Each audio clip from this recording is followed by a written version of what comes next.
बिस्मिल्लाहिर्रहमानिर्रहीम। अस्सलाम वालेकुम अज़ीज़ तालिबात। अल्लाह ताला आप पर हमेशा मेहरबान रहे और अपनी शान और सिफ़ात के मुताबिक खूब रहमतें नाज़िल फ़रमाए, आमीन। जमात हश्तम में आज हम सबक नंबर 24 हयातियात और हमारी ज़िंदगी पढ़ेंगे। सबक की मतन ख़वानी से पहले सबक का खुलासा। अज़ीज़ तालिबात, इंसान की ख्वाहिश और जुस्तजू ये रही है कि वो ये जान सके कि इस कुराए अर्ज़ पर इंसानी ज़िंदगी की इब्तिदा कैसे हुई। सबसे पहला इंसान कौन था? क्या शुरू ही से इंसानी ज़िंदगी ऐसी थी जैसी आज है? इसके बारे में कुरान मजीद में इरशाद होता है। अल्लाह ताला फरमाते हैं, सूरह हूद आयत नंबर 27, वही अल्लाह है जिसने ज़मीन और आसमान को 6 दिन में पैदा किया और इस वक्त अर्श पर पानी ही पानी था। इसके बारे में एक हदीस मुबारक है कि एक बार आप सल्लल्लाहु अलैहि वसल्लम के पास एक वफ़द आया और कहा, हम आपसे इल्म लेना चाहते हैं। आप हमें बताएं कि इस ज़मीन पर आदम से पहले क्या था। आप सल्लल्लाहु अलैहि वसल्लम ने फरमाया, कुछ नहीं, सिर्फ अल्लाह था और अर्श पर पानी ही पानी था और लोहे महफूज में कलम से सब कुछ लिखकर महफूज कर लिया गया था। अज़ीज़ तालिबात, अल्लाह ताला ने अर्श पर जब इंसानी ज़िंदगी का कोई इम्कान नहीं था तो सबसे पहले अल्लाह ताला ने अर्श पर हज़रत आदम अलैहिस्सलाम को पैदा किया और हज़रत आदम अलैहिस्सलाम की पसली से अल्लाह ताला ने हज़रत अम्मा हवा को पैदा किया। सूरह हुजरात की आयत नंबर 13 में अल्लाह ताला इरशाद फरमाता है, ए लोगो, हमने तुम्हें एक मर्द और एक औरत से पैदा किया और तुम्हारी कौमें और कबीले बनाए ताकि एक दूसरे की शनाख्त कर सको। इसी तरह नस्ल इंसानी और जानवरों की नस्ल बढ़ाने के लिए अल्लाह ताला ने तमाम जानवरों में जोड़े पैदा किए। फिर अल्लाह ताला ने इंसान की मदद के लिए, इंसान की शफा के लिए ज़मीन पे शहद की मक्खियों को उतारा। शहद की मक्खियों के बारे में सूरह नहल आयत नंबर 68 और 69 में अल्लाह ताला ने शहद की मक्खी के बारे में फ़रमाया, और तुम्हारे परवरदिगार ने शहद की मक्खियों को इरशाद फरमाया कि पहाड़ों में और दरख्तों में ऊंची ऊंची छतों में जो लोग बनाते हैं घर बना और हर किस्म के मेवे खा और अपने परवरदिगार के साफ़ रास्तों पे चली जा। इसके पेट से पीने की चीज़ शहद निकलती है जिसके मुख्तलिफ रंग होते हैं। इसमें लोगों के लिए कई अमराज की शफा है। बेशक सोचने वालों के लिए इसमें बड़ी निशानी है।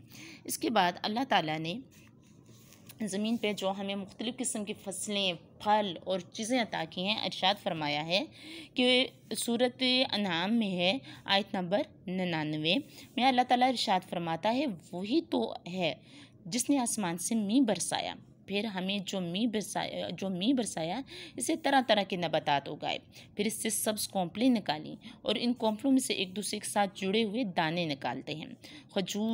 इसमें खजूर, अंगूर, जैतून और अनार पैदा किए जो एक दूसरे से मिलते जुलते भी हैं और नहीं भी मिलते। ये सब चीज़ें जब फलती हैं तो इन फलों पर, और जब ये पकती हैं तो इनके पकने पर नज़र करो। इन लोगों के लिए जो ईमान लाते हैं, बेशक इसमें बड़ी निशानियां हैं। अज़ीज़ तालिबात, अल्लाह ताला ने तमाम कायनात में जो चीज़ें पैदा की हैं ये कि और उनके जो उनको पैदा किए हैं तो उन्हें माहिरीन हयातियात ने 2 ग्रुप में तकसीम कर दिया है। उसमें एक जानदार एशिया है और एक बेजान एशिया है।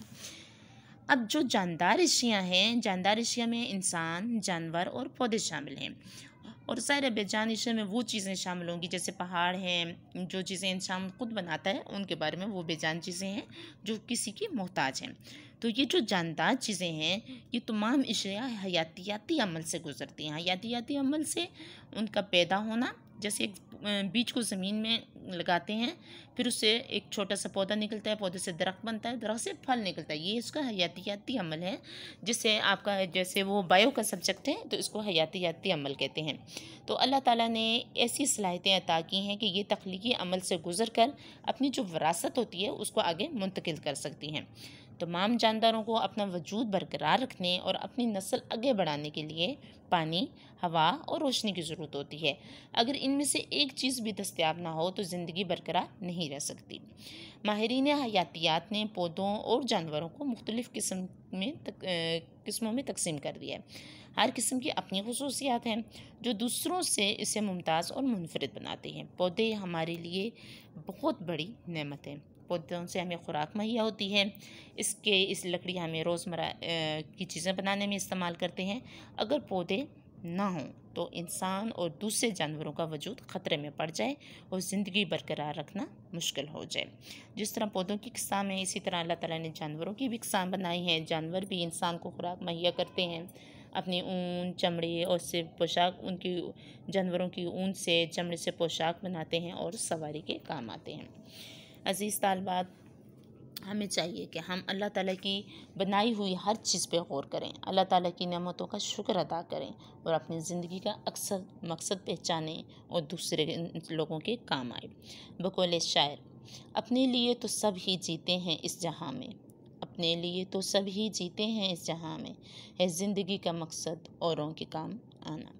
अज़ीज़ तलबात, यहाँ पे आपका सबक का खुलासा ख़त्म हो जाता है। अब अपनी किताब का सफ़ा नंबर 148 खोलिए और सबक की मतन ख़्वानी कीजिए। सबक की मतन ख़्वानी से पहले किताब में आखिर में दिए गए अल्फाज के मायने देख लीजिए ताकि आपकी मतन ख़्वानी में आसानी हो, और जहाँ से समझना है मुझसे पूछ लीजिए। उसके बाद हम इसके मश्क़ी सवालात करेंगे। शुक्रिया।